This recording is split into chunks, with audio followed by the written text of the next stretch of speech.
also having a peaceful mind and having a good relationship with your emotions, and also a good spiritual connection with yourself, with surroundings, and with the nature. So all our programs are based here to enhance that connection. I would like this to be an interactive session, because the event we have put together today, it's about reflecting on some poetry. So before we get into the circle, I would invite a bit of a connection, and we'll connect with each other through silence. Can we just take a moment to sit comfortably? Shoulders relaxed, spine long. Just allow the breath to flow free into the body.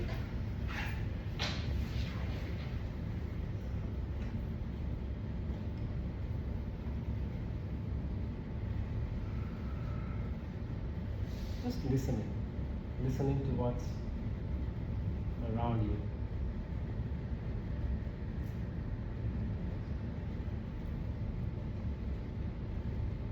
Just try to feel your presence in this place. And also try to feel the presence of everybody in this space.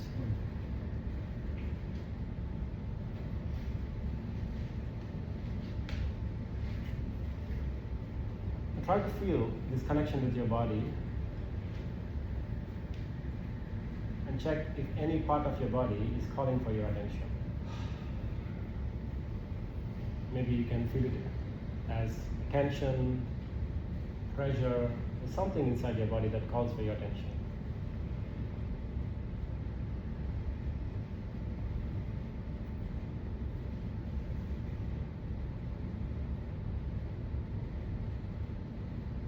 And once you find a part which is asking for your attention, just stay there with your presence.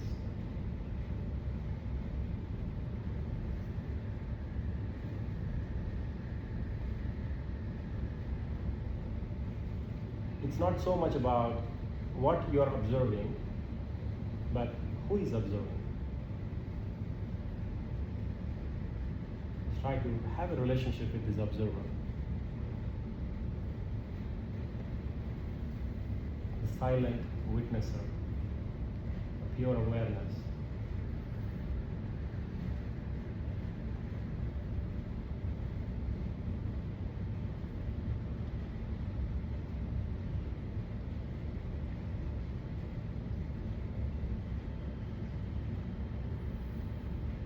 From this space, ask yourself, why am I here? What would I like to get out of this session?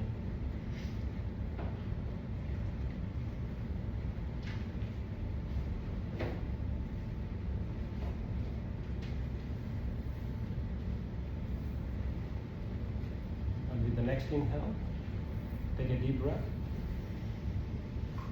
Exhale completely.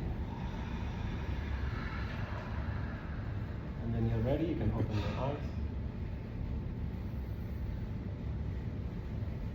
And just take a moment, say your name and what you felt as your intention. Why are you here? That can help us to have a group energy. Yeah, I'll start with myself.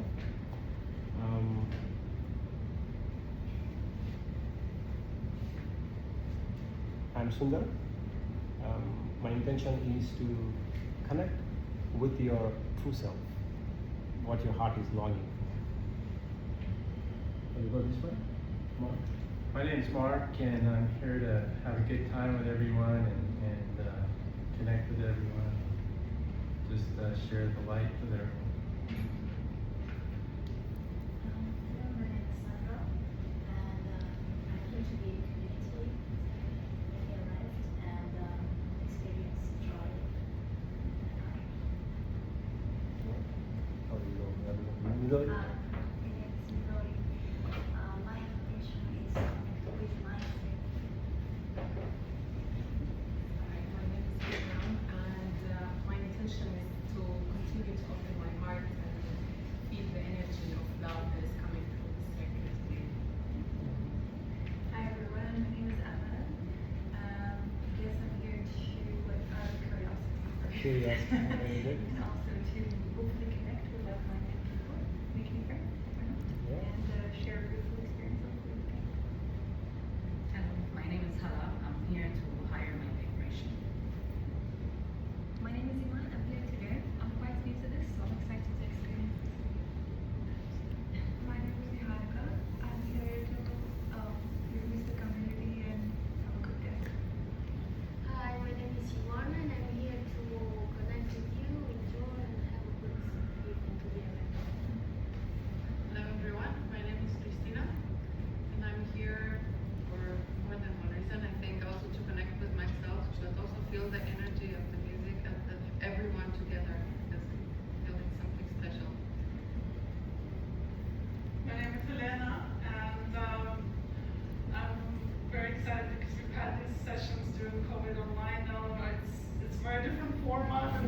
to be doing this, and I'm just a lot of excitement. I'm just here to observe and to experience, and will follow you.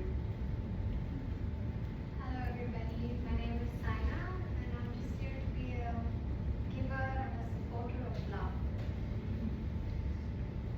Hi everyone, my name is Hani. I am here because I love Philip.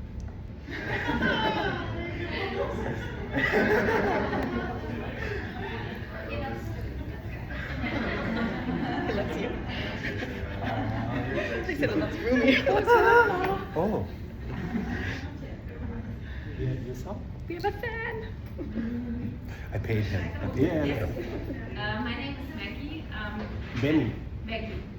Okay. I'm here to ground myself, to connect to you guys, to myself, and looking forward to Chan. I haven't been chatting because I moved here from Berlin, so so nice to be in this kind of setting. Looking forward. I'm gonna go last. Gina. Gina. Gina, sorry. Gina. And I'm here to meditate and connect, just like almost everyone else. Hi, my name is Sabri, and music is a big part of my life. I believe it has immense healing powers and grounding powers, and I'm here just to experience that. Hi everyone, my name is Ihab. I'm here because I like Jalaluddin Rumi.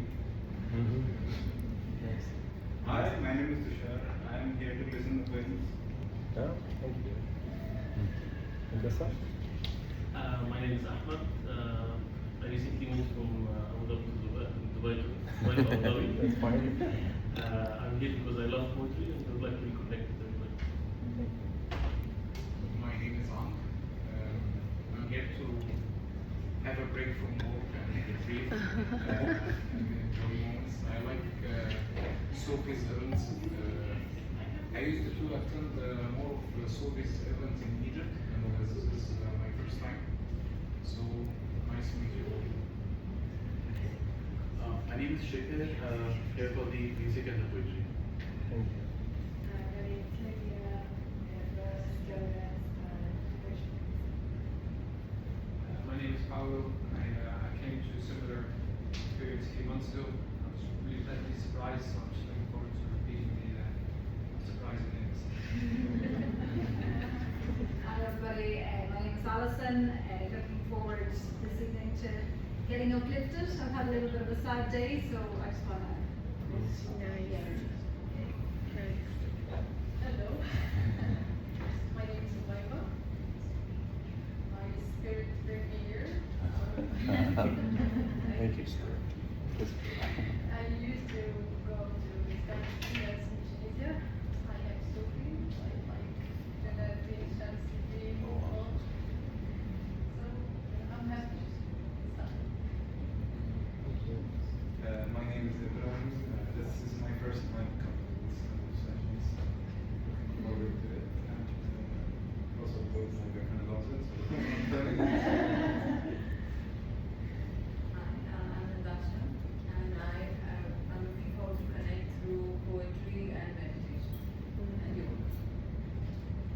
I'm Andrina. I like Rumi's poetry and I like connecting through spirit.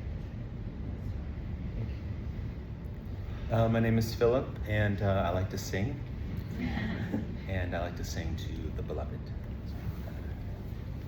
My name is Salochna, and my intention is for us to all be free to express ourselves, to share our hearts, accept each other, whatever we are feeling today, and just be inspired by the poetry and the music. Last.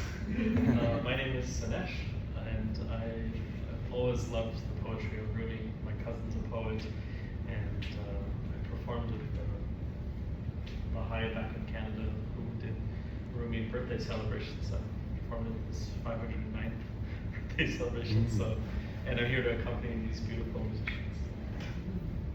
Thank you. Ines.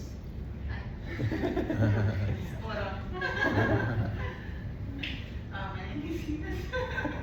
I'm here for community and connection. Beautiful.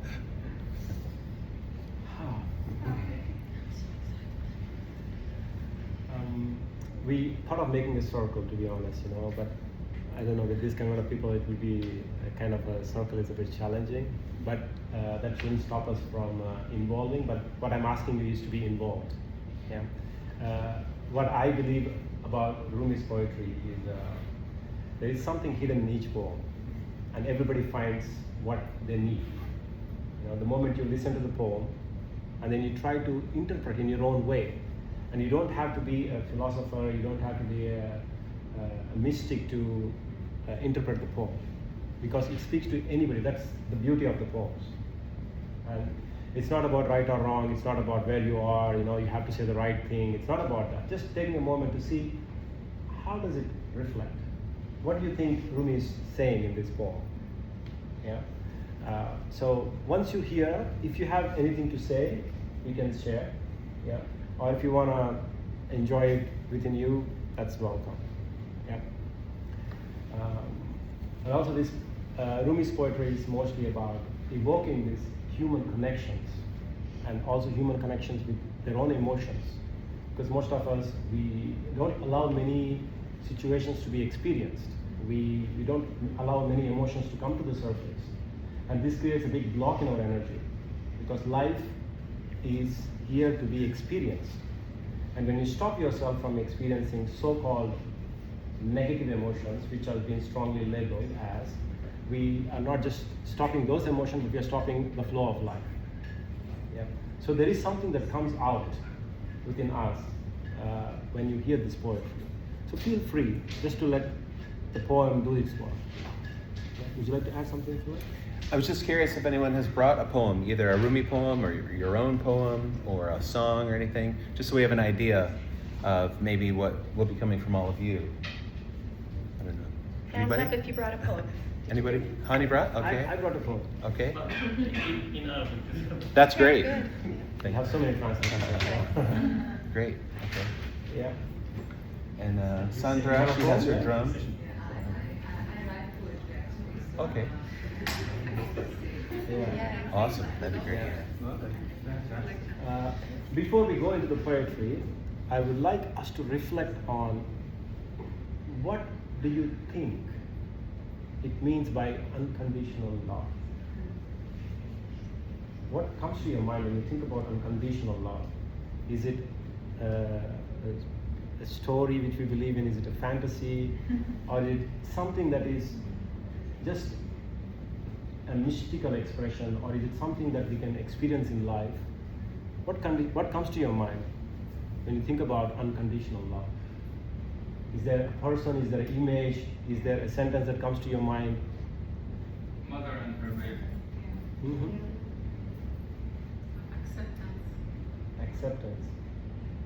And someone who can see you in your worst days and accept you in that form. Mm-hmm. It doesn't depend on what the other person can give. Mm-hmm. It enjoys giving itself. Yeah. What do you think, Philip? I don't know. That's why I'm here. I'm here to learn. Yeah, let's open the door for this conversation, because most of the poetry will follow after this. And I would like to introduce the Rumi's Heart. If you look at the name, it's like a cave. We created like a group of friends, especially during the COVID days. One of our friends, Madiha, she was living here in Abu Dhabi, but now she moved to Canada. So we had these gatherings where we just read poetry and we interpret. And it brings so much love into the circle. It feels like you slipped out of the time, and then you're living in a so-called la la land, But it feels so good being there, just listening to the poetry and thinking about it. So she shared a prayer. I'll speak the Yeah. prayer, Yeah. May you return, no matter how many times you leave. May you remember, no matter how many times you forget. All of this love, all of this is love. There is nothing but the beloved. There is nothing but love. La ilaha illallah.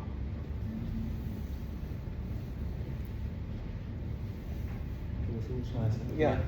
So he turned this into a song. This is his gift, you know. Like you give him a sentence, he makes it a song. I took a song and I took the words. Anyways, so yes, we'll just sing what he said, and then when it gets to the La ilaha illallah, sorry, I can't say it. But, then if you guys want to join in, maybe we'll have some drumming and stuff as well. So okay.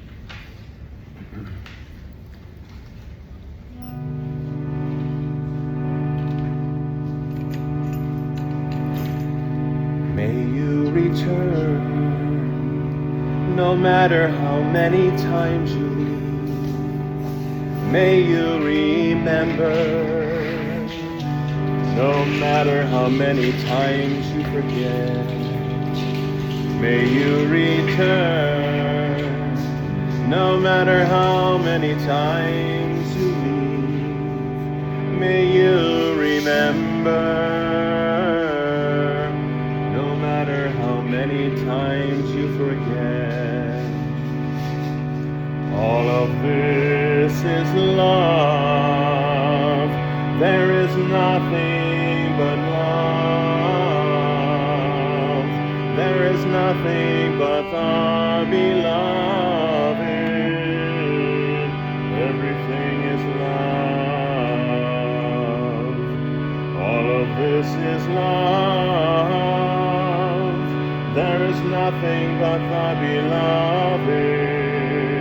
There is nothing but love.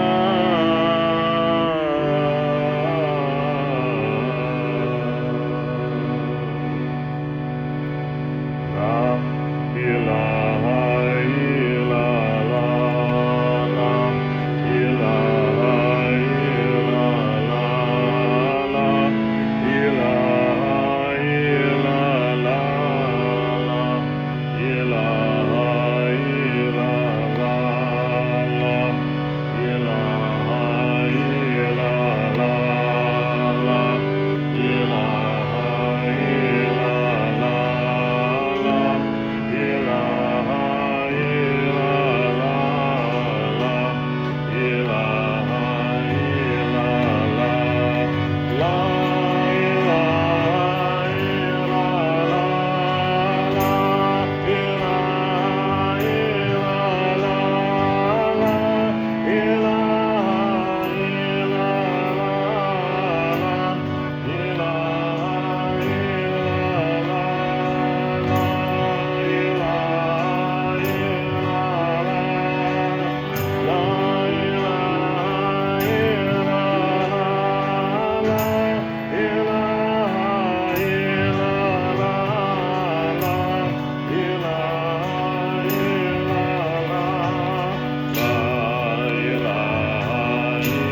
would like to sing?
Reminds of the infinity. You know, this can go on a loop forever. Why do you want to stop? There's so much joy flowing out of it.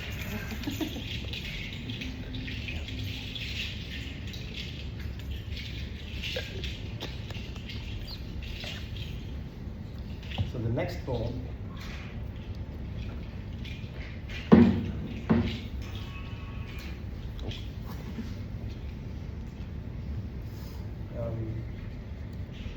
when we are in this path of seeking, you know, in many ways, we call it divine love, we call it as beloved, we call it as God, we call it as nature, universe, you know, there are many names for this. And sometimes we feel like we go on the path and then it feels like we fall apart, then we come again, we fall apart. And then after a while we feel like that for doing that, and then we go on again. Maybe we can all resonate with this, yeah, going in and out of this path. So this poem is a beautiful expression of that. Come, come, whoever you are, wanderer, worshipper, lover of living. It doesn't matter. Ours is not a caravan of despair.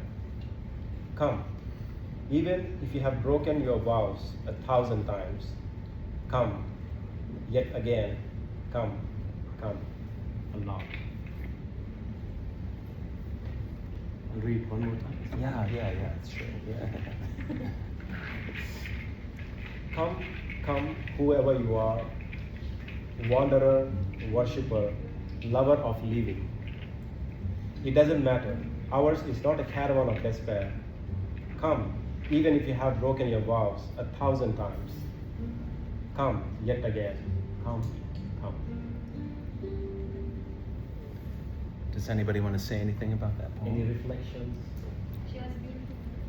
Ah. I'll add. Okay. It feels like it's God talking. It's the way in every religion or in every text that mentions God, He knows that we are faulty. At some point we're going to do mistakes. But in a way He's asking us, even if you do that, just come back. I'll be there for you. Beautiful. Yeah. Exactly. I was Unconditional. It's unconditional love saying these words. We figured it out. Only on poem 2. Any more reflections? For me, it sounds more like hope. Hope. A poem of hope. Oh, yeah. Never lose hope. Never lose. There's always a way back. The lover of living. Yeah. I'm wondering who is that lover of That's living? me. I love leaving. But it's also good to come back. Yeah. And I also think for someone to have that courage to go back, it's not that easy because it is a machine. Mm. But that space, there's no ego, right? For you to come back. So it takes courage to do that. And the powerful message behind also the unconditional love is take the ego aside. Just be yourself and just come back. Yeah. You're always welcome. And like he said, you know, accept that you're faulty. You know, there's nothing wrong. In His creation, everything is accepted. You know? For me, it's like, going back. So, for example, if you're going back to your home, which means you're going back to the original state of your home, it's like a reflex. Originally, the place that you rested. So it's like come back. It's like resting. Oh, yeah, that's great. Or maybe even coming back to your own soul, to your own self. It's calling from inside. Come back to myself. Exactly. You see, this is what the magic about the poetry. It looks like a formula on the surface, but the moment you speak about this, so many things come out of it. Yeah. Can all be right. Very- Who's the writer of this? Rumi. So what was his? What was his explanation? Is there an explanation or just words? Ah, you really channeled it. Whoa.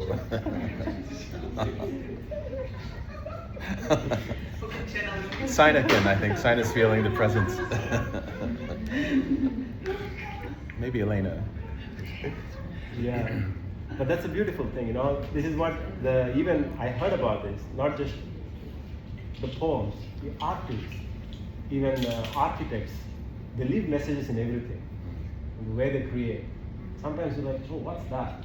You know, it goes beyond what it is, and they leave it open. You know, everybody gets to the same place of curiosity. What he might interpret it as. Yeah. Yeah. Like a painting. Yeah. And sometimes they don't mean anything by it, really. Yeah, It's right. like It was just the happening thing, here. and yeah, Yeah. they make up something too. Yeah, Yeah. that's true.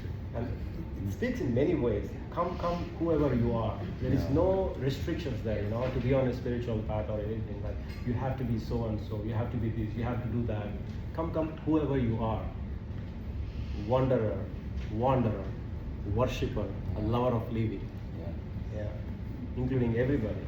Because, like I say, in front of unconditional love, everybody is same. If there is condition, it's not the kind of love you're talking about. Limited. Limitations. It's interesting too, the poem talks about breaking your vow 1,000 times. But this song, which was written by a woman, a dancer actually, her name is Zuleika, and she put it as 10,000 times, even if you've broken your vow. It really moves me. Because I think I'm at about 9,900. I'm almost there. Maybe after tonight. We'll celebrate the 10,000 times today. So, yeah. Okay, shall we celebrate with this song? Yeah, this one too, it'll be the poem, and then we'll go into Allahu. God is, the beloved is. Yeah, please join. Yeah.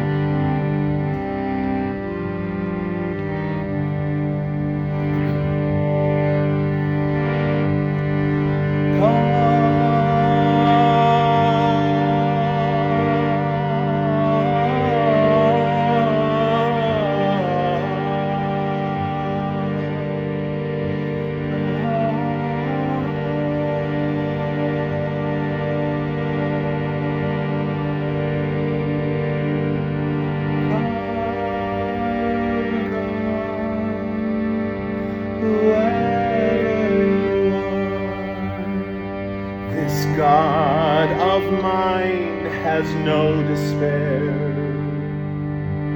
even though you have broken your vows, perhaps 10,000 times. Still,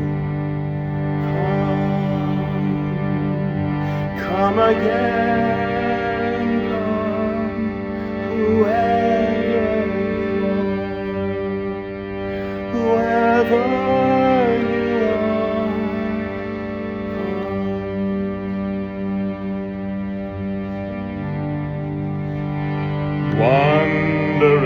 wanderer, worshipper, lover of leaving, come. Wanderer, worshipper, lover of leaving,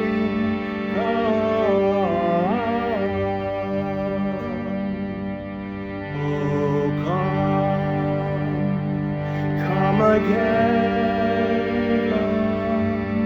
whoever you are. This God of mine has no despair. Come, whoever you are, whoever you are, come.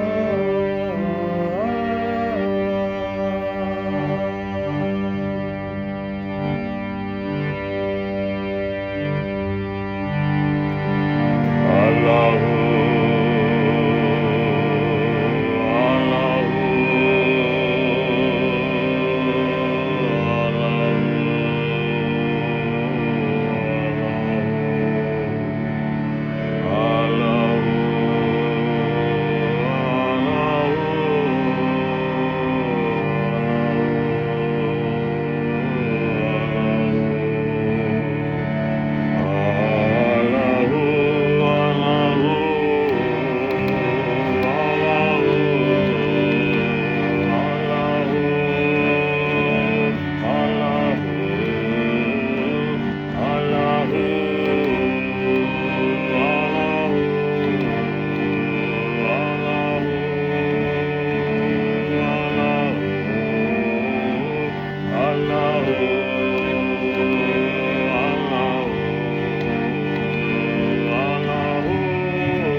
next poem.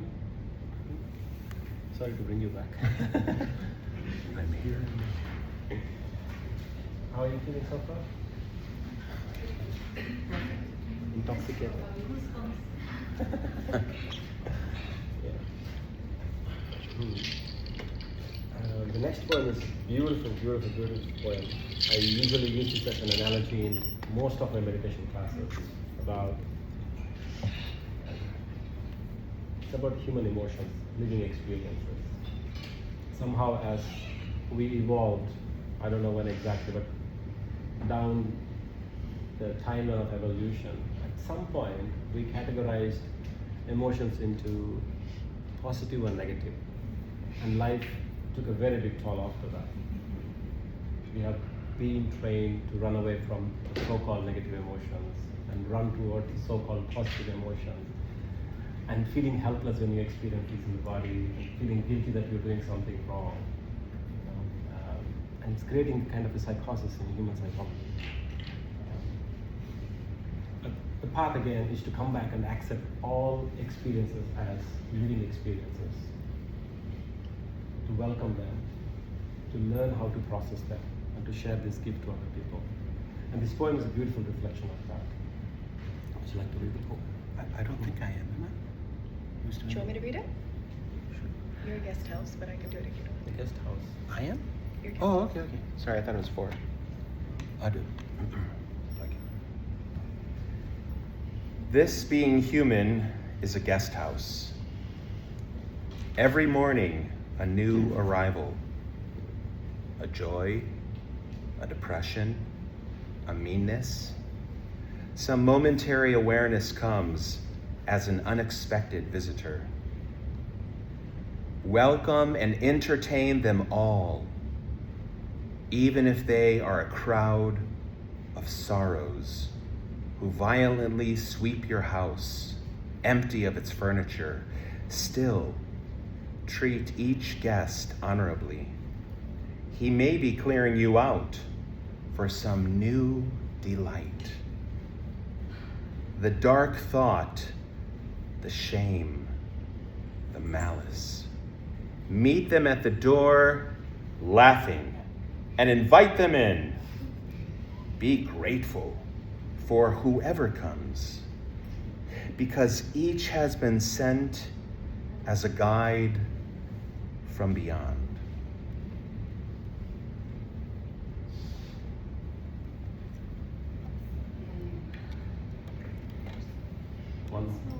One more time. Once more? I really like your voice. Thank you. Would you like to read it? You want to read it? Why not? Why not, right? Cool. I like it.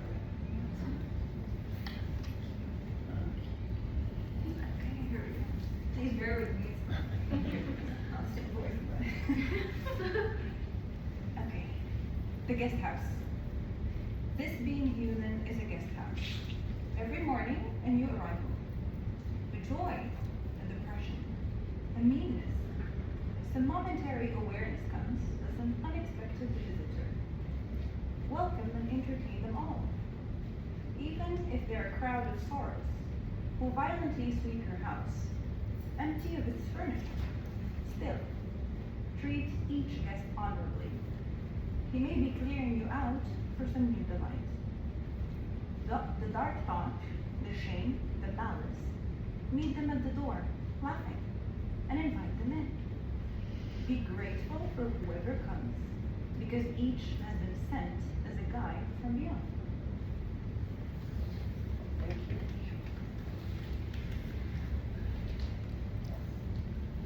What does that Conjure up. awaken in you when you listen to this poem? Say something? To say you should treat others as you want to treat you. So that's what I understand from that. Very good. We should let all these uncomfortable thoughts that we always try to push away, we welcome them equally like all these good thoughts of joy. So it's like we face our demons every morning. So it's like to face these negativities with equal love. Unconditional love. You were saying something? Feelings are guests, and I guess we should welcome. So when he comes to our house, we should like, it's okay, let him in, do whatever he wants to do, and then when he go out, we let him go out with like a good treatment, because the heart is our house, is the home, not the thoughts and the feelings. Our body also is the temple, so we should let them express what they have to learn and teach us, and then we let that go with peace. It's like an invitation to be the observer of our bodies and observe our different bodies, and also accept when some of them needs to shatter, just leave. And it's not always pleasant. And it comes with heavy feelings sometimes. So just be the observer. Also, we wouldn't understand or appreciate the feeling without tasting the opposite of it. How we taste happiness if we didn't experience sadness, or we appreciate calmness if we didn't experience noise and disturbance. So even what we call negative feelings can make us taste the positive feelings better. And the deeper you go with one of them, the deeper you'll be able to go on the other side. Unless if you stop the life from flowing, you will not give yourself the need to experience and try again and come back. It's basically his version of mindfulness of emotions. Each guest to him is like an emotion that comes to our mind, and then entertaining the guest is being mindful of that emotion until it decides to leave. Yeah. I also say the first thing that comes to my mind is don't shoot the messenger. Yeah. Right? It's into reacting into that emotion and like condemning them, but just withhold them. Just understand what's the message behind it. It's about not letting circumstances control how we feel. It's like any situation you can benefit from it, even if it's darkness. If he emptied your home, now you have a space for new experiences. That's what I see. I think it's, all, because this poem is like all hypothetically is great. But I guess we live in a society where it's very action driven versus emotion driven. Yeah. Though we say we're emotional beings first, but it's all about your actions, right? We're on to the next thing. And so that's why there's no space for emotions. We're never taught like how to deal with the emotions, right? We went to school and they give you a class of how to deal with your emotions. I guess that would be better than, I don't know, some theater, right? Yeah. So in theory, it's perfect. We're doing this, people would Right. go up less. Yeah. But It looks good on paper. Yeah, That's exactly. good, yeah.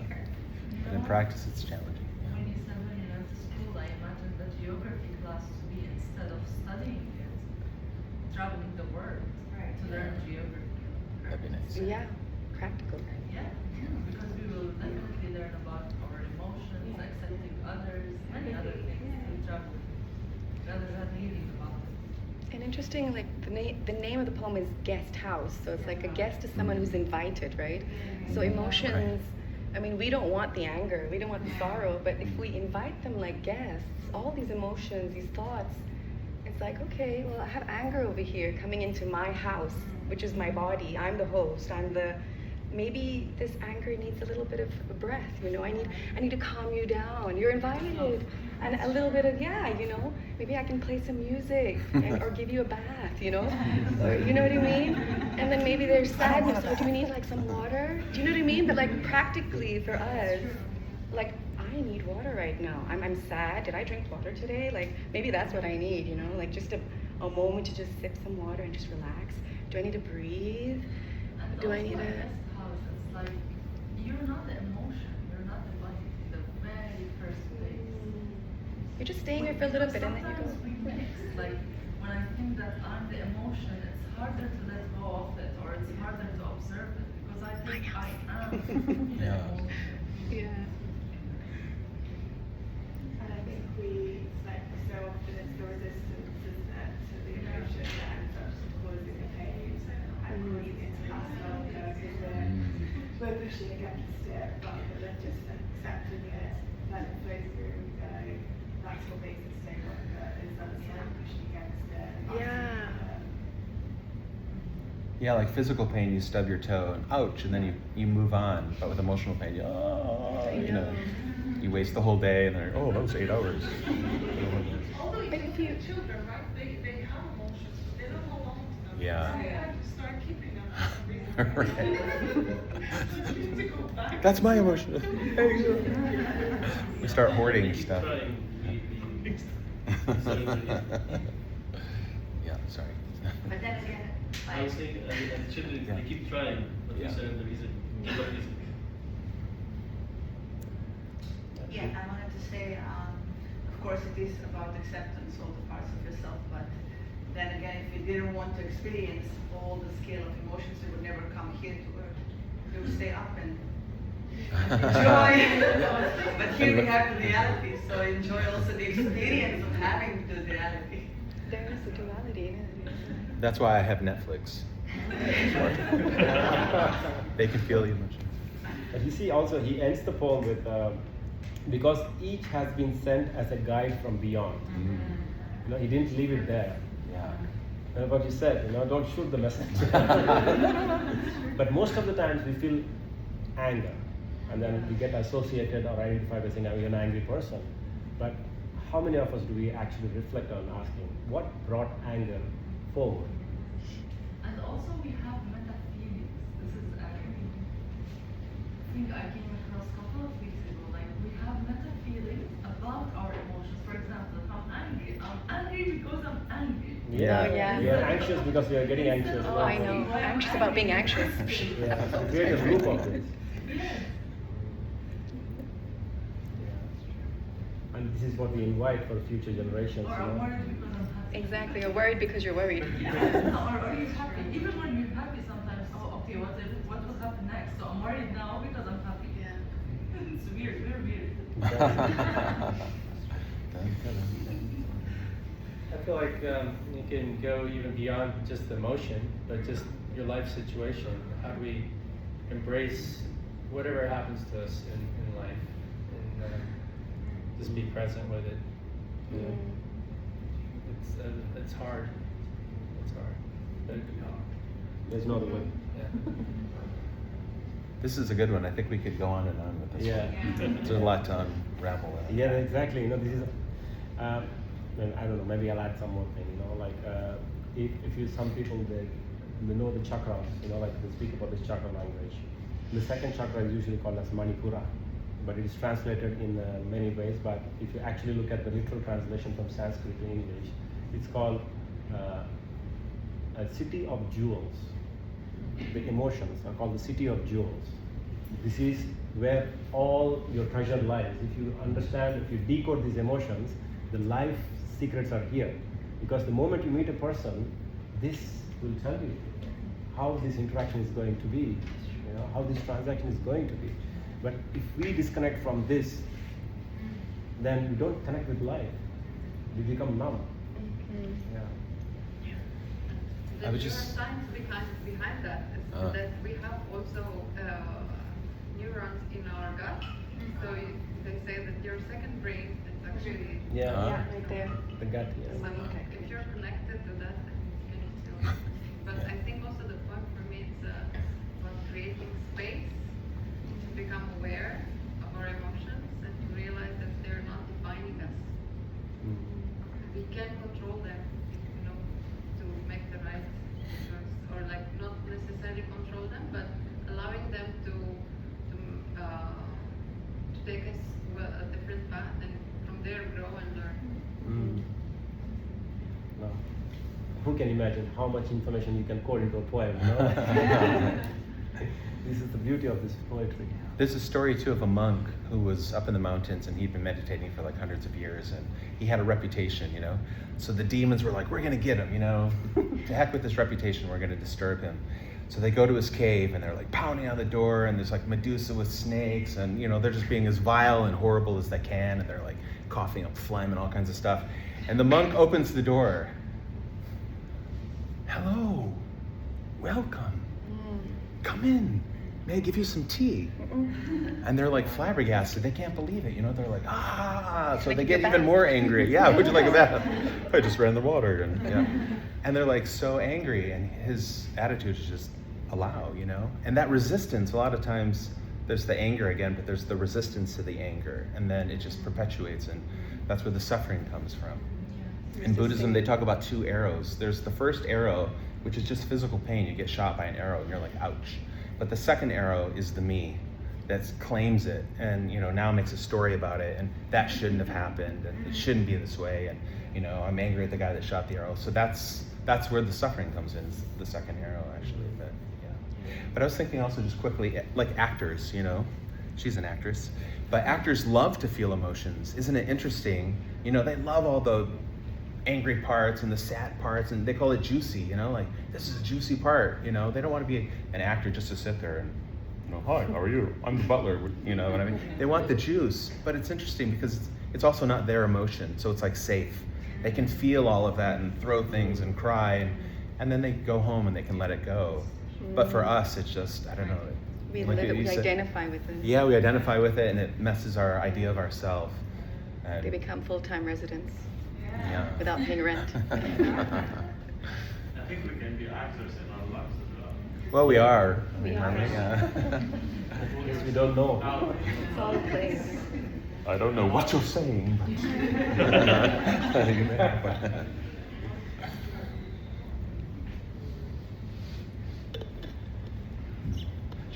Somebody mentioned courage. I think it is about courage. You know, like fear doesn't go away.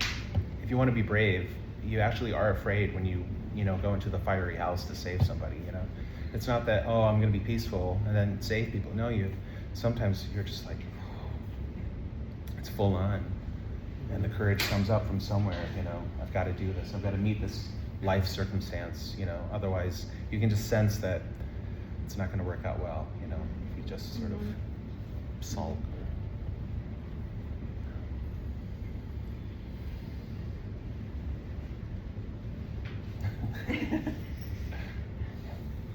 Shall we meditate on the poem? Yeah, actually, if people want to meditate, and I'll sing this one, it's a bit quieter. And then at the end, maybe it'll pick up a little bit. But, okay.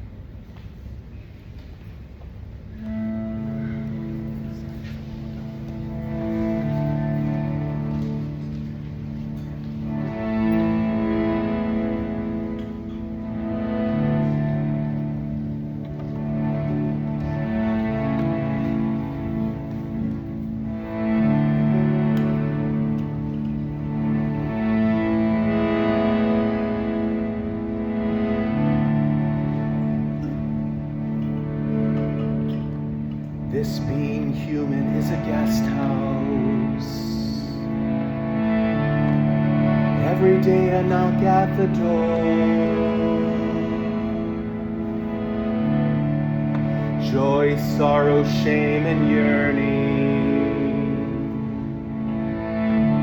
Who is it you're searching for?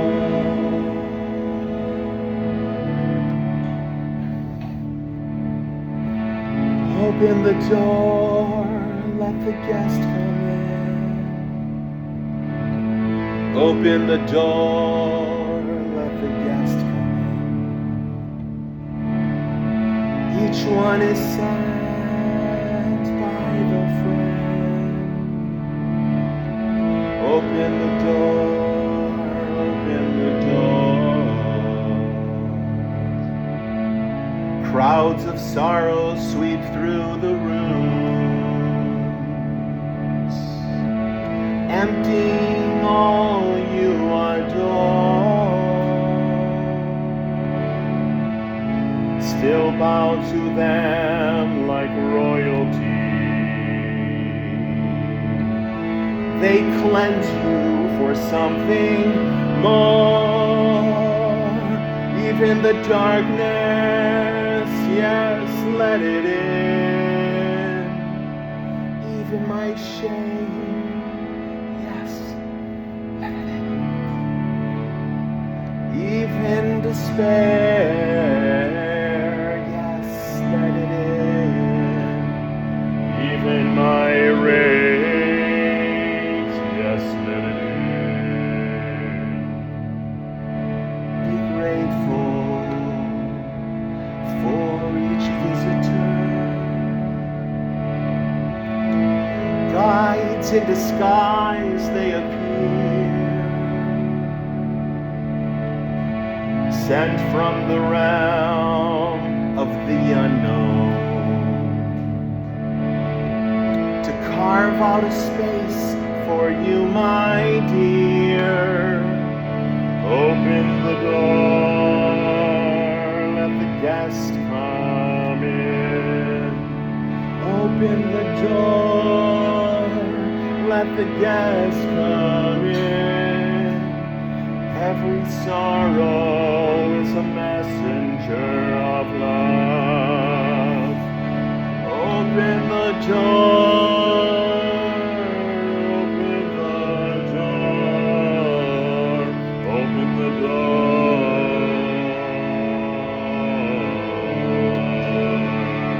Open the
the Arabic poem now? I don't memorize it. You have it on your Long phone? time back. Well, I won't know. So. I can't memorize it properly. Long time. Maybe later? Would you like to say something in Arabic that feels like it's from your heart? Like close to the poem, the sentiment of the poem? No force, but an opportunity. Spotlight, no force.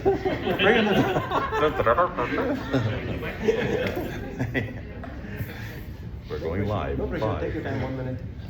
Oh, whatever. Whenever you. Or somebody else, I think, had one, right? In a different language? Anyone has any Oh. other poem? I'm just. Ah, honey. Okay, I'm ready.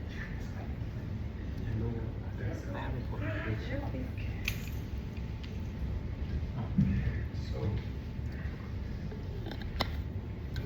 poem is from book 3 from Rumi's Mathnawi. The Mathnawi is his famous book of poems and short stories. This is a short story, okay? And keep in mind that Rumi's ultimate goal at the end of the day is God. This is just to give you some context for the story. An old man had a small bag of gold fillings. He hoped he would sell them in the market. So he went to the jeweler to check their value. I have this bag of gold fillings I want to weigh, O jeweler. Do you have a weighing scale? Oh, you want to weigh these fillings, O old man. Unfortunately though, I don't have a broom, said the jeweler. I said I need to weigh this bag of gold fillings, O jeweler. I said I need a weighing scale. Oh, you want to weigh it, said the jeweler. Unfortunately though, I don't have a sieve. A sieve is the one that shake the containers with. Are you making fun of me, O jeweler? Said the old man. I'm dumbfounded with your answers. I tell you I need a weighing scale, you tell me you don't have a broom. I tell you I need a weighing scale, you tell me you don't have a sieve either. I don't need a broom, I don't need a sieve, I need a weighing scale. Is this sarcasm, O jeweler? Stop this foolishness immediately. Old man, said the goldsmith. This is not sarcasm, this is not foolishness either. For I heard you clearly and understood you well. But when you visited me with your bag of tiny gold fillings, I saw your hands trembling because of old age. I knew that when you wanted to weigh your gold, some of which will definitely fall on the ground, and therefore I told you I don't have a broom. And after you sweep them, said the jeweler, I know my floor is not very clean, and you would definitely sweep some dust with your gold, and therefore you would need a sieve. And that's why I told you I don't have a sieve either. Old man, I am not deaf, and I have not gone mad. I simply saw it through from the start.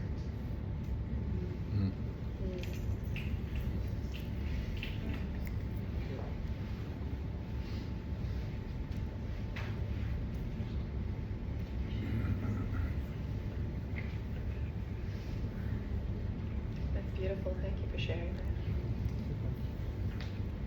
Would you like to say why you like it or how it touches you? Or? So this poem to me is about God's plan. Sometimes we go to God thinking we are asking for something specific, in which He denies our request. We think that He might not have heard us, or maybe He's deaf to our requests. Ultimately, He's denying us these requests because of His wisdom, His ultimate wisdom of seeing things through to the end. Therefore, we do not always know the reason why we are denied some things that we ask for. God is like this jeweler who can see things to the end from the beginning. Not even denying I'm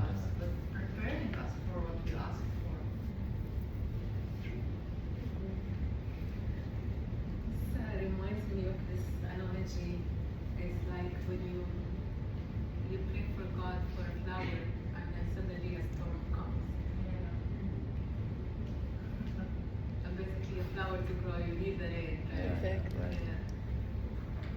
Careful what you One wish for. step ahead. Just wanted the flower. Yeah. Just one step ahead of you. Yeah. Right. It's already planned. Yeah.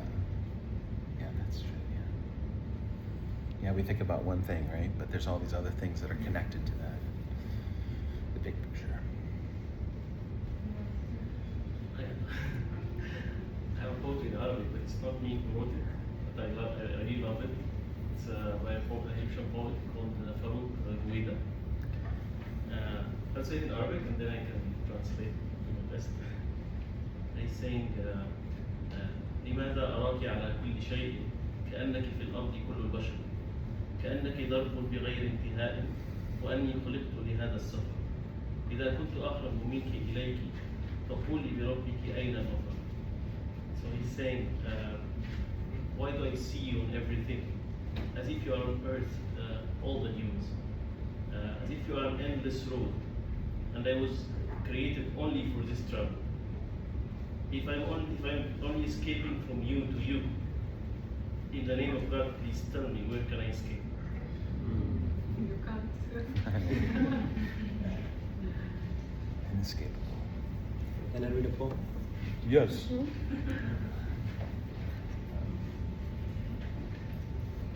It's called Searching for You.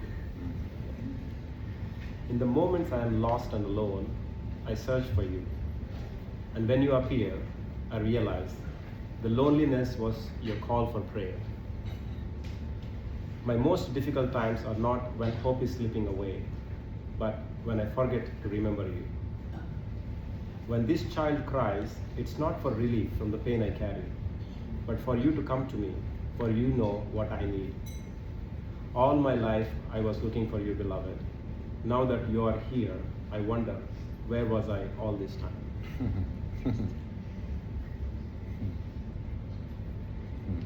It's beautiful.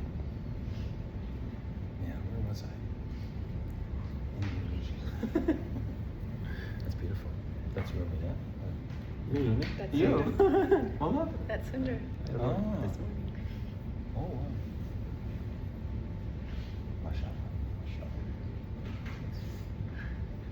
Number is this? The number is third poem. Shall we go to the third poem? This is called poem is this. Lovers don't finally meet somewhere. It's really like a, he plays with the timeline when I read this poem. Right? The minute I heard my first love story, I started looking for you, not knowing how blind that was. Lovers don't finally meet somewhere. They are in each other all along. Can you read the last 2 lines? I'll go for that. Sure. Okay. The minute I heard my first love story, I started looking for you, not knowing how blind that was. Lovers don't finally meet somewhere.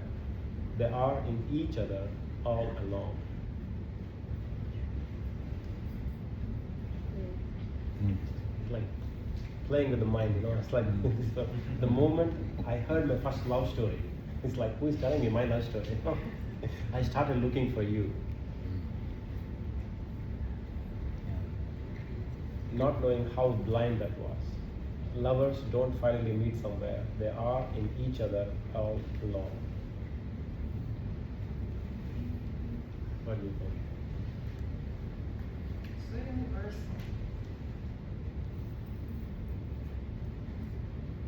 I think sometimes when you meet someone and you feel that it is exactly what I feel. So it's like you're finding a bit of yourself in the other person. So it's probably that. Yeah. Or when you meet someone and you go like, I feel like I've known you ever since Yeah. like a long time ago, even though you just met them like yesterday. Yeah. Has anybody watched this movie, Eternal Sunshine of a Spotless Mind? Yeah, in that movie, it's like there's a couple who wanted to fall apart from each other. They don't want to see each other, but they had a very strong connection between them. But because things went bad, they wanted to use the technology to erase the memory. of each other from their heads. That's what they think, but again they fall in love with each other.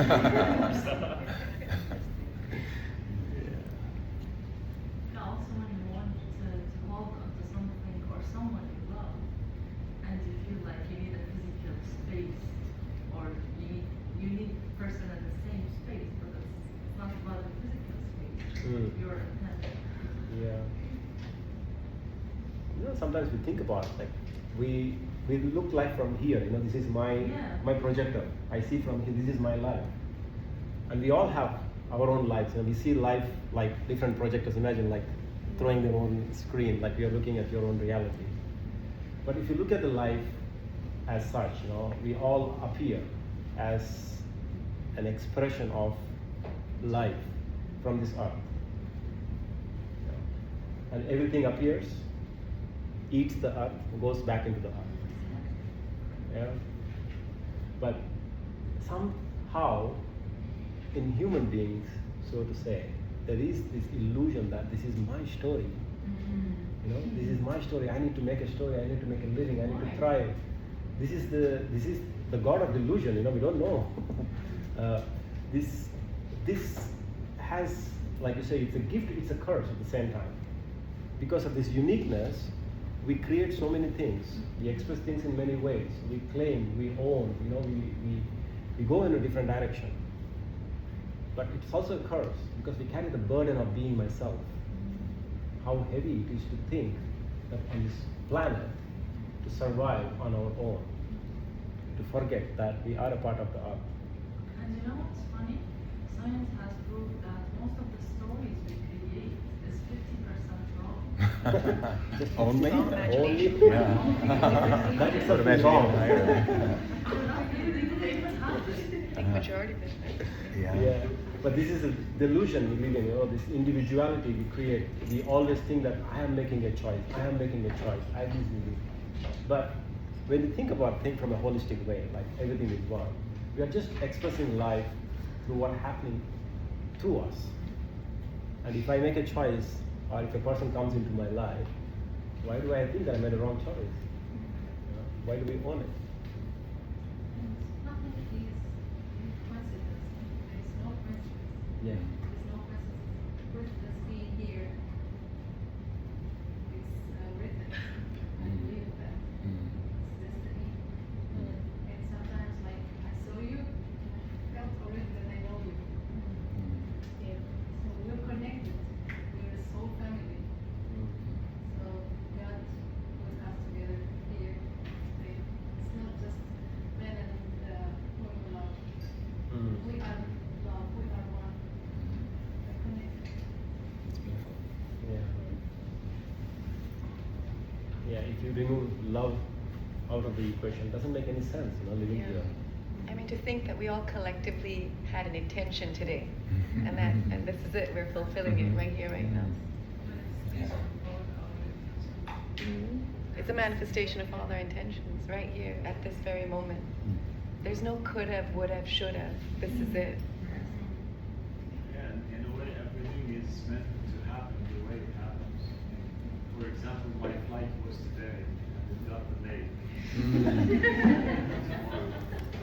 I'm sorry about that. I wanted to make sure. And I think like that's what surrender means when we have this across all religions, Surrender. Surrender, what does that really mean? Like, even prayer for that matter, right? How much of prayer is our prayers wanting to change things rather than, for the one who does pray, I'm saying, but God, help me to accept the situation I'm in. If anything, give me the courage to deal with what is rather than change this, Help me to surrender to and accept the situation I'm in. How do I cope with it, All these, they're all guests. Come in. And then when it's time, masalam, bye.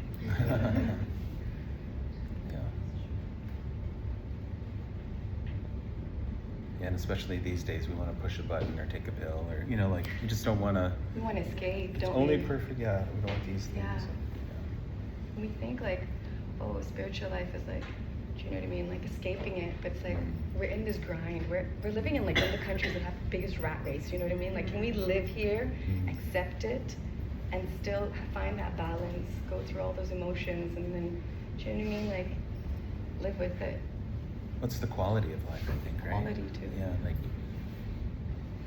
There is another poem of Rumi. Maybe I won't say line by line, but the essence is like this: don't think in terms of why you are not in love, but think about what are the walls you have created around you that is keeping away from love. The obstacles. The obstacles that you have created to stay away from love.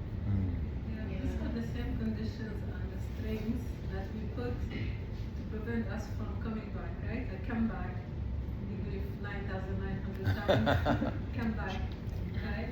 It is this exactly that I want to, but I can't because of the 9,900 strings. Yeah.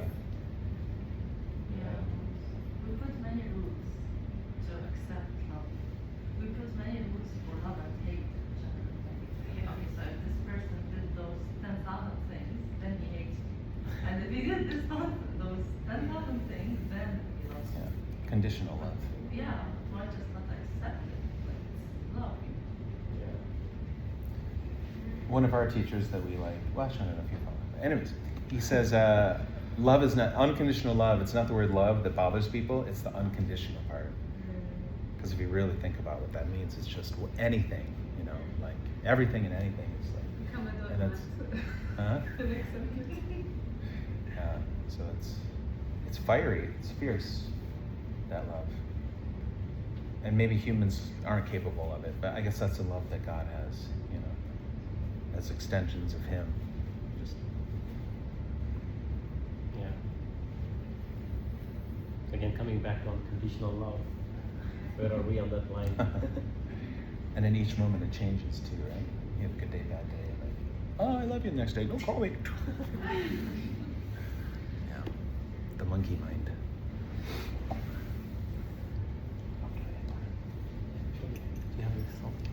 No, it's fine. I just be mindful. Huh? You're on time. Do you want to go to the next poem? Is it 2 hours or 1.5 hours? It's supposed to be 6 to 8. Okay. We got time. We're good on time.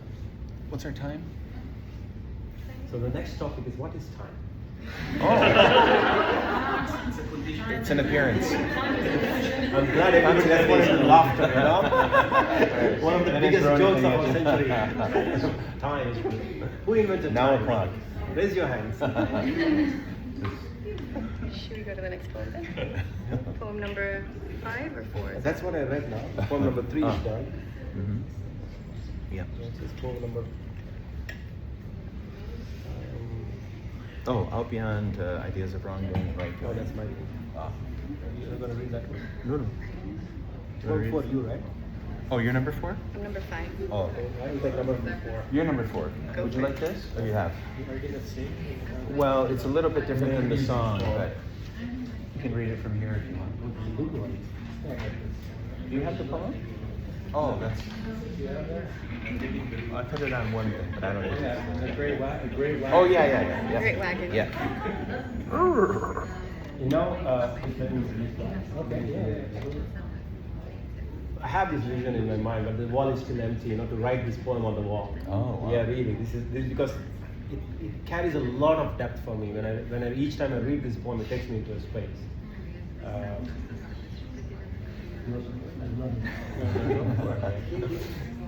Adding to what we are talking about, you know, like as what keeps us away from love.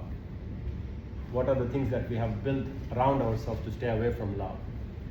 Okay, and this poem is a reflection of that. Even it goes even deeper, which it challenges the modern psyche which we carry, where we have divided the world in terms of rights and wrongs.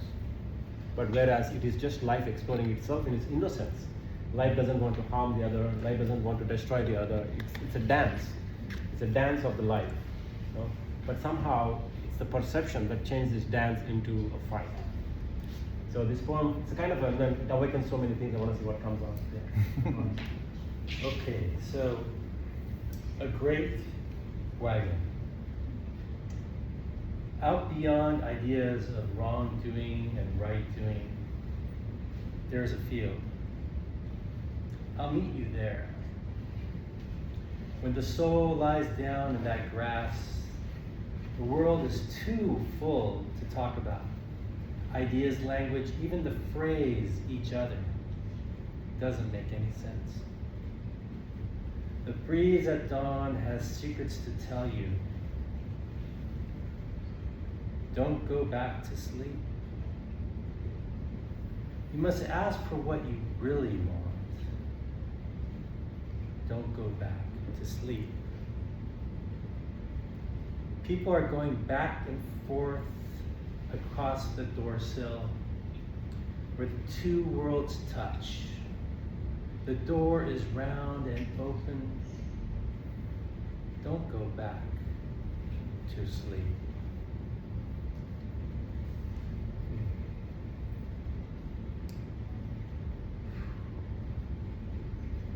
Once again. Once again. You like to hear it again? Yeah.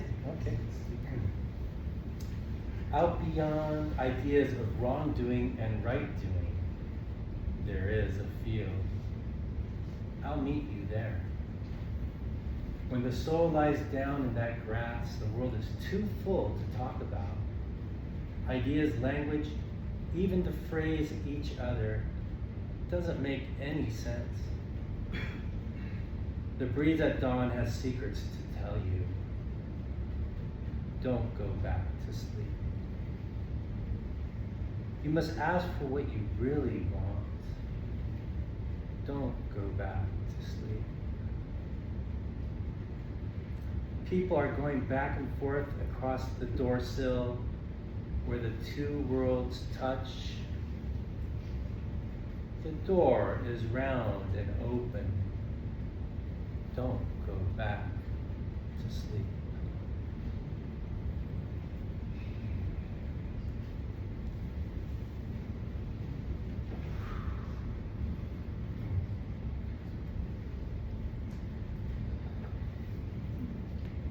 Any reflections? One thing I guess I like to just comment when I hear the word feel, I think about that common ground, right? Yeah, that's what really sort of crossed my mind. Reading.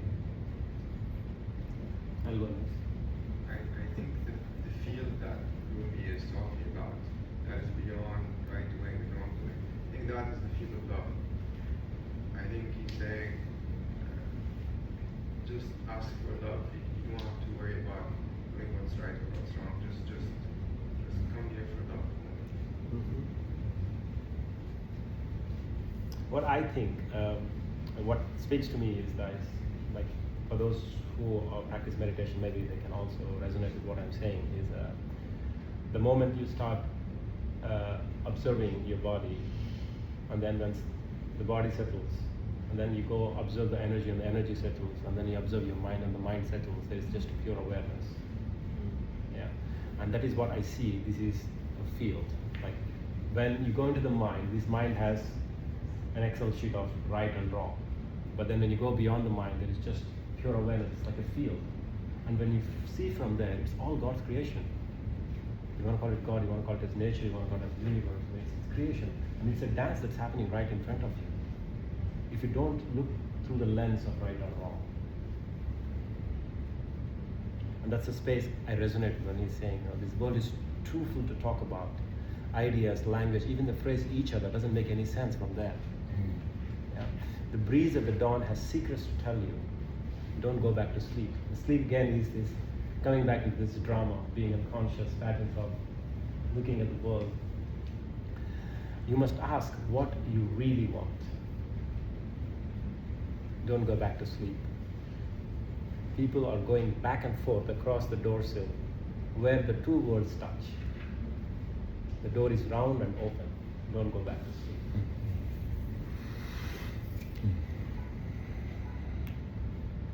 I think it's also like listening to yourself. There's a big piece there. Often you get your best thoughts first thing in the morning as well. True feelings. I'm noticing what we're really asking for, because many times we're asking for something, but in the subconscious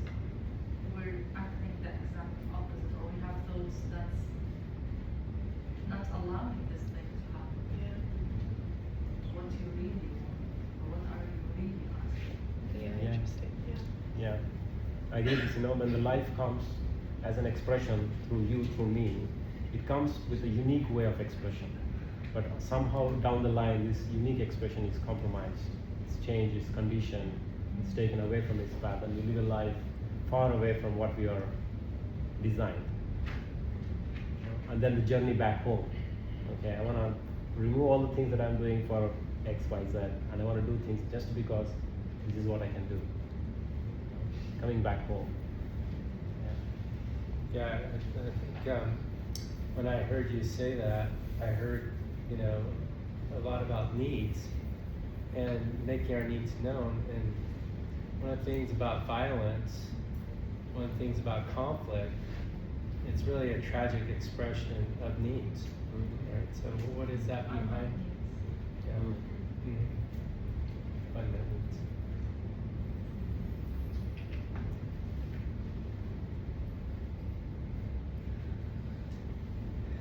Any more reflections? Like if it's possible to share a song or the lyrics of a song, and it's from an artist, and I just learned he has a song that it's called "Meet Me There," and I think the inspiration for the song was this poem the gentleman just read. But I'm gonna share another song, a new song from him, and he made a new album called Dark Harvest.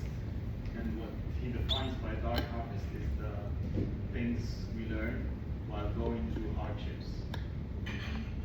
And yeah, he divided it in two parts. The first one is the falling apart in a way, and the second is coming back together. And this song is Every Open Heart Bible. It's from his second part. With every open heart, with every step on every path, the more I run to you, I sing for you in all I do. And all these brutal days of shifting sands and the changing of the age, they push, pull me, spin me around, till I can tell, don't know what's up or down. Asatum asat kamaya, tamasum majuti kamaya, Rityorma amritam kamaya. Please pick me up when I fall, and I'm falling so often. Give me good discernment so I know what's up. With the ways things appear, and to where do they go, and from where they have come, and to whom are they known. Please strengthen my faith in the unfolding mysterious path of grace, wisdom, courage, and knowing from darkness to light, and from blindness to see, from the limited self to the eternal being. Allow me to know you, and know you in answers that dazzle my doubts and surprise me with chances, and open my heart and my eyes and my mind so that more of your wisdom flows into my life. Is that from The Matrix? Well, his name is Nick Mulvey, and I invite everyone to really listen to his song, because I think he writes from place deep down in his heart. What language was it like? That Sanskrit. Oh yeah, that's the Sanskrit part. Rudram. It's a prayer. I think it says like, Lord, lead me from the unreal to the real, from darkness to light. From mortal to immortal. Mortal to immortal. That's also The Matrix credits. That's okay. I think it's from the Rudram. Nick Mulvey. Nick Mulvey. Mulvey.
Well, if you want to finish, you should probably.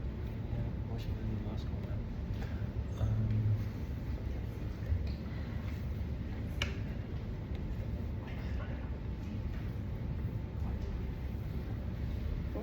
Number 5? Okay. Hamza.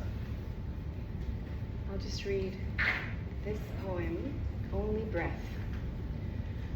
Not Christian or Jew or Muslim, not Hindu, Buddhist, Sufi, or Zen, not any religion or cultural system. I am not from the East or the West, not out of the ocean or up from the ground, not natural or ethereal, not composed of elements at all. I do not exist. I'm not an entity in this world or in the next, did not descend from Adam and Eve or any origin story. My place is placeless, a trace of the traceless, neither body or soul. I belong to the beloved, have seen the two worlds as one, and that one called to and known. First, last, outer, inner, only that, breath, breathing, human being.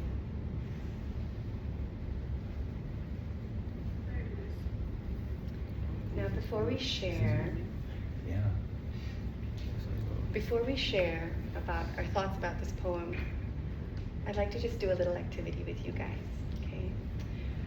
Could you all pair up, okay, with the person beside you, and one person has to ask the other person, who are you? And the other person has to answer with whatever it is. And you have to keep on asking that question, who are you? Who are you? Who are you? And the other person has to keep on answering whatever it is you believe you are. Now you can answer anything. There's no right and no wrong answer, but there's one rule. No matter how many times this person asks you who you are, you have to give an answer, and you cannot repeat the same answer twice. Okay? And after you're done with that for 1 minute, we're gonna swap roles. Okay? And let's keep the pace. Who are you? Who are you? Who are you? Me. Who are you? A singer. Who are you? A teacher. Who are you? A friend. Who are you? You get it? A thief. Which is fun. So, can I get someone to time it? Can you time it for a minute? Okay, we'll tell you when to start. I'll hit. So long as the same person keeps asking. One person is gonna ask, who are you, for 1 minute? And then that person keeps on answering. And then when I go like this, we're just gonna take a moment, and then we'll swap roles. Who are you? So find your partner. If anyone doesn't have a partner, my partner. You're his partner. My partner. You're gonna time it, Susan? Time it. How you start? Okay, guys, we will start when the bell rings, okay? No. Come back. Who are you? Let him start first. Okay, guys, Who's your time partner? stop now. Start. Who are you? This is we know the answer. Okay, you go. Okay, who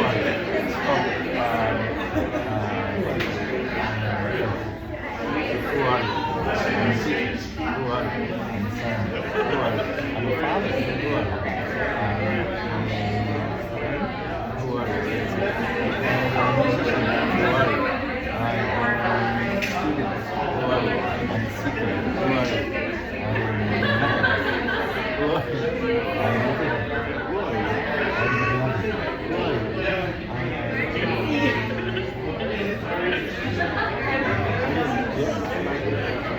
Who are Who are you? Oh, okay. Who are you? Who am I? That was easy.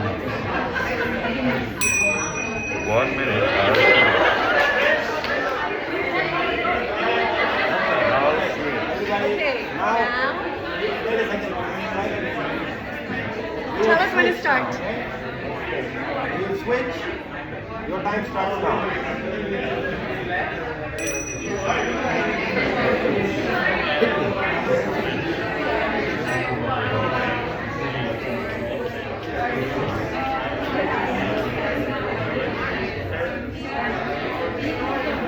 So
who is the winner?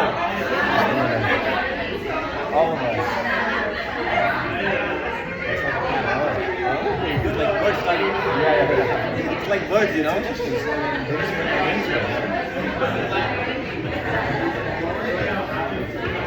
Alright, let's come back, guys.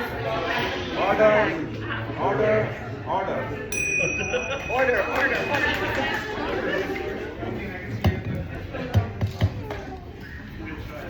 So what did you realize? It was very hard to answer. What did you feel? How was that for you guys? What came out? What are some realizations or some, I don't know, what did you feel? Any surprises? Any surprises? Was it easy? Was it difficult? Was it? Why not? Yeah. Wow. I wanted to say that first you get out all the roles you play in life, and then when the roles are over, oops. Yeah. So, anybody else want to share something? Like, why was it not easy?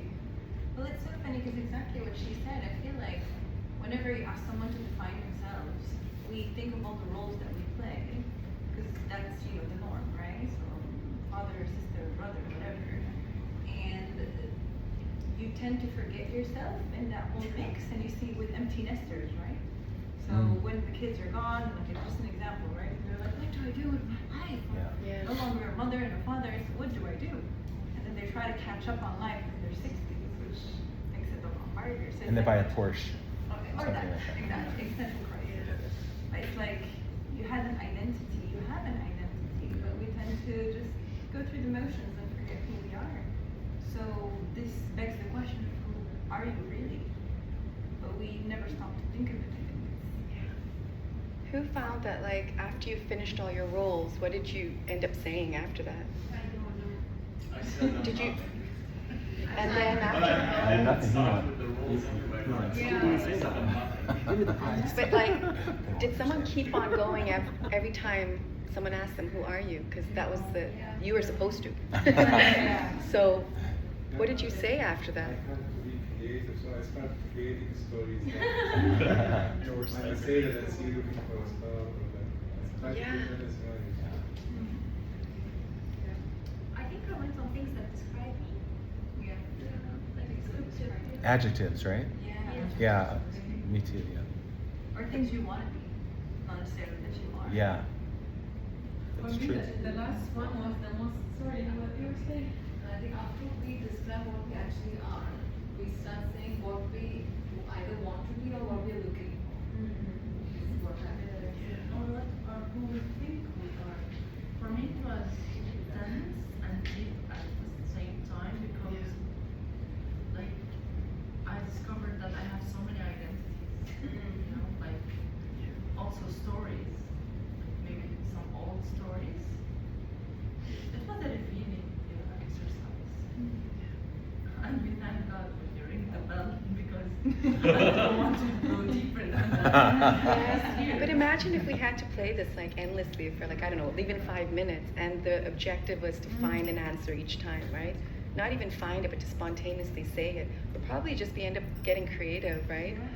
And it's interesting because how much of like our identity is this conditioning because we were grown up a certain way, because someone raised us in a certain way, instilled these things, or even us instilled these identities on us, right? But then it's in the spontaneous moment, it can just switch like that and like that and like that. Can I read a poem from Rumi on this, the whole practice? Yeah? Lose yourself. Lose yourself. Sorry. He lost his place. He took it quite literally.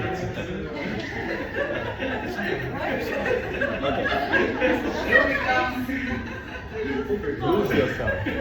Lose yourself. Escape from the black cloud that surrounds you.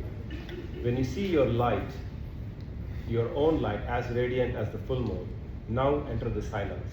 This is the surest way to lose yourself. What is your life about anyway? Nothing but a struggle to be someone.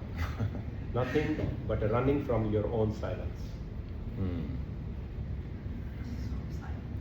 Oh, there you go. And read one more time. Yeah, lose yourself. Lose yourself. Escape from the black clouds that surrounds you. Then you will see your own light as radiant as the full moon. Now enter the silence. This is the surest way to lose yourself. What is your life about anyway? Nothing but a struggle to be someone. Nothing but running away from your own silence. That's good. So how do we conclude? Silence. Well, I like Do you want to sing this? the ending of that poem. What was it? Only breath. Only breath, right? I mean, that's one thing we all definitely have in common. We have all these different identities, but we are this breathing entity also, right? No matter what our color is and what nationality, what language we speak, what profession, we came into this earth with an inhale, and we're gonna leave this earth with an exhale. And in between, we have all these inhales and exhales that we're so unaware of. Sometimes they're really short, sometimes they're long, right? And we're talking about awareness. The more aware we are, the more longer we can have and be, right? And so we have a song about the breath that we would like to sing. Yeah. Where's Our drummer left. Shall we wait He for lost him? himself. Let's We have wait one for him there. to come. Meanwhile, We could actually sing our stuff because it's slower and quieter, and then he'll come back.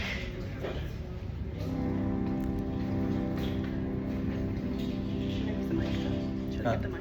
I can't sing. If you want. Yeah. Yeah. Have you guys please?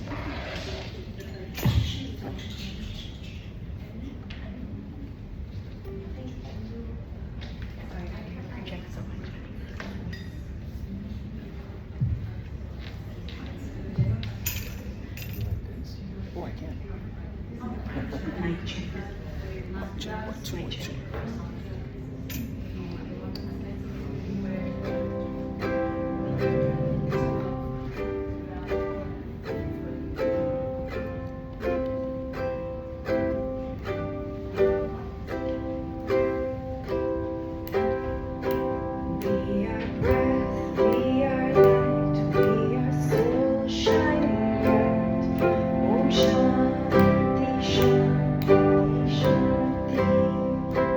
Breathe.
this energy in the body.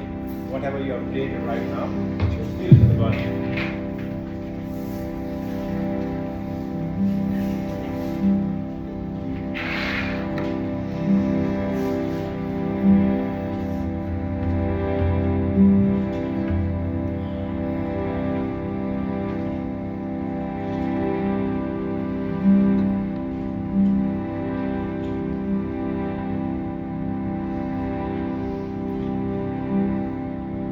Ask this energy, what do you really want? Don't answer for it, just listen.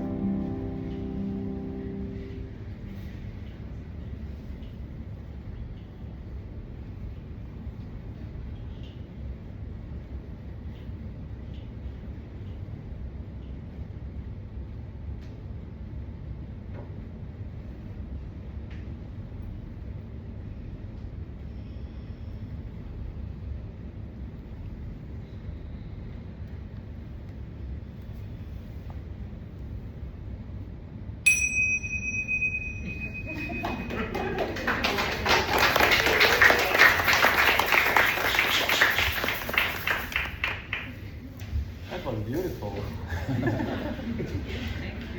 Because of all of you. Thank you everyone for joining tonight. It was really, really, really pleasure to host this event and to have so many beautiful people in the same space, sharing their hearts in the name of poetry, in the name of music, in the name of dance. And we would love to continue doing what we are doing. We are determined on that. So every month, we would love to bring different community events where we want to bring people together because this is what the community needs. Yeah, and we are playing this part on the other side. And if you feel like you want to contribute to this initiative for the cost, whatever is involved in this one, please feel free to donate. There's a donation box there. And if you would like to donate on PayPal, there's a QR code also. That helps us to keep doing it. Thank you very much. And we also have some biscuits and some tea prepared by us, so please make sure that you have something before you go. You don't need to run away right away. Just take your time. Stick Sure. around, take 5 pictures. We also have some Rumi oracle cards. If you want to pick up something, take a message. Just read something, take a picture, and there's Rumi oracle cards in front. All right. Thank you. Thank you very much. Thank you. Oh.